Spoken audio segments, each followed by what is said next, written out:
Lori Mesa, the Public Information Officer for the Kern County Sheriff's Office. On today's episode of KCSO Jobs Monthly, we're going to meet two of our dispatchers that work out at Comm Center, and they'll tell you what it was like to apply, what their job is like, and any other tips and tools that they'd like to give you if you're thinking about applying for the Sheriff's Office. In honor of Telecommunicators Week, I'd like to say to all of our dispatchers, thank you so much for all of your hard work. We all know that your work is invaluable and we couldn't do it without you. My name's Cassie Fisher. I've been here for 16 years. 5 years ago, I promoted to senior dispatcher. What I do is I step in for supervisors, but I'm also in charge of our training program. And I am the one who teaches the academy. So when you're first hired on, you get to see me for 8 weeks. I like the job because it's different, it's challenging, and I get to help people learn it. Hi, my name is Amber Horsberger. I am a senior dispatcher for the Sheriff's Office. I've been here for 5 years. I just promoted to senior this last October. One of my roles is second to supervisor in chain of command and line of sight in the communication center. I do also volunteer a lot for training, and I like to help up and coming dispatchers learn the role. And I love the job because it's exciting. There's something new every single day, every call, every radio transmission. You never know what to expect, and something can change in the blink of an eye. Why did you want to be a dispatcher? I wanted to be a dispatcher because I wanted to have a job where I made a difference. Coming to work every day affected somebody's life and could potentially save their life. And I think it's very rewarding. You think you've reached that? Some days, yes. I think a lot of times I still get nervous coming to work. I still get nervous answering a 911 call. But the minute you answer it and the minute you react on the radio, it's like second nature after so long.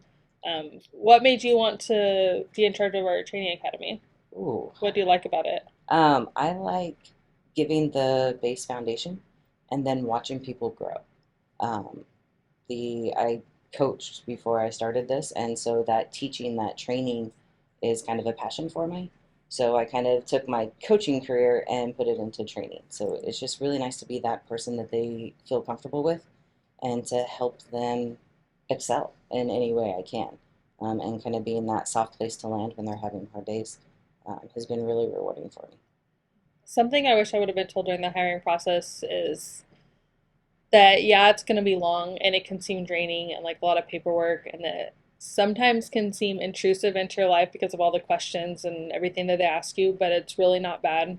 And as long as you tell the truth and you don't have anything to worry about, every question they ask you, just be truthful and upfront.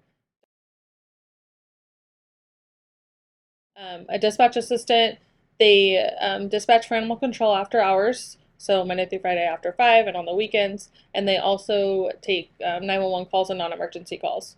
However, the dispatcher is someone who dispatches deputies to calls for service on the radio for every radio channel, and they also answer 911 calls and non-emergency calls. So that's the difference between those two positions. However, we work hand in hand with each other. Couldn't do one job without the other. Absolutely. Both just as important roles in the communication center.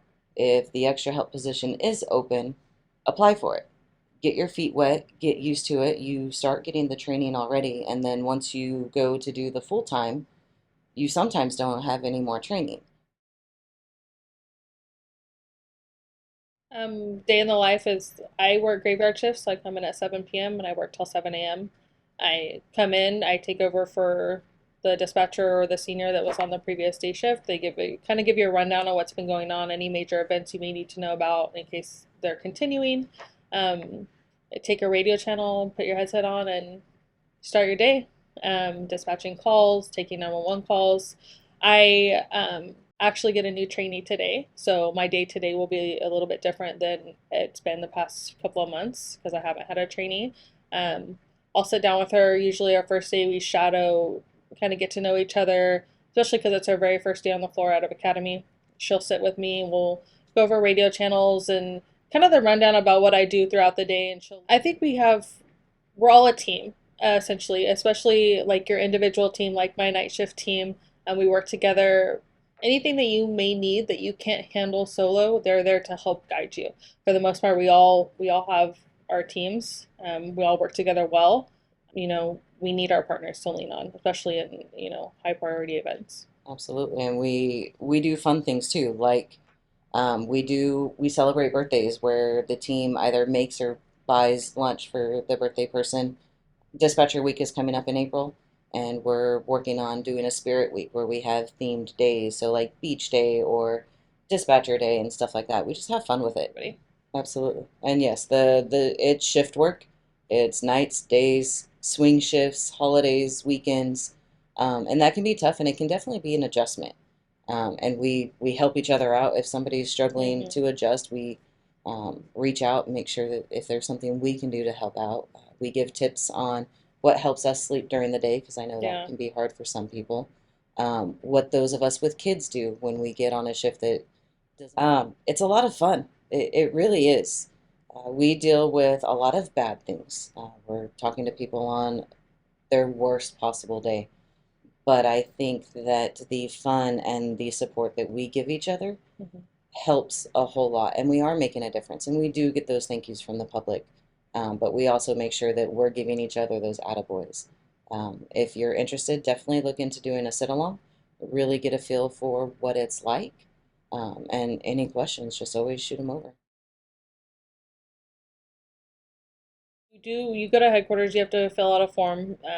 They have to, do like a informal background check, sort of say, and then you'll get approved, and they'll send you the approval, and you'll call up to the comm center, and you'll schedule a date to come sit along with the supervisor. And it's just 2 hours. So Thanks for tuning in to this episode of KCSO Jobs Monthly. If you have any ideas of things that you'd like to hear about, anything that you'd like us to discuss, people that you'd like us to interview, or certain positions that you want us to interview, you can email us at socialmedia@kernsheriff.org. We'd love to hear your ideas.